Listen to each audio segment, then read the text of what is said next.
जय महाराष्ट्र. आता आशिष कुरेशी यांचं माझा ठाकरेंना सवाल आहे असं म्हणणारं स्टेटमेंट ऐकलं. खरं तर स्टेटमेंट ऐकून मला हसायलाच आलं. कुरेशींनी ठाकरेंना सवाल करणं म्हणजे सूर्याकडे पाहून थुंकण्यासारखं आहे. चला, तुम्ही ठाकरेंना प्रश्न केलात आणि आम्ही कार्यकर्ते आहोत तुम्हाला उत्तर देण्यासाठी. तुम्ही म्हणालात की कोणत्या मोहल्ल्यातला महापौर असेल, तर मोहल्ल्याच्या गोष्टी निदान तुम्ही तरी करू नका. कारण आशिष शेलारचं, आशिष कुरेशी हे तुम्ही कोणत्या मोहल्ल्यामध्ये जाऊन धर्मांतर करून आलेले आहात, तुम्ही कोणत्या मोहल्ल्यामध्ये जाऊन चिकन मटन झोडून आलेला आहात, तुम्ही कोणत्या मोहल्ल्यात जाऊन इफ्तार पार्टी सोडून आलेला आहात, इफ्तार पार्टी झोडून आलेला आहात, हे सगळ्यांना माहिती आहे.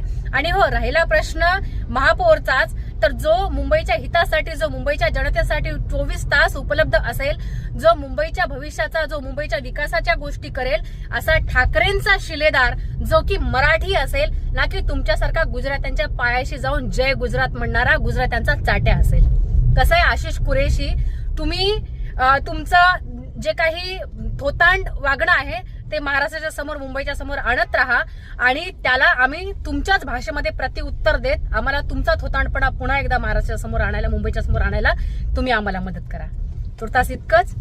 जय महाराष्ट्र.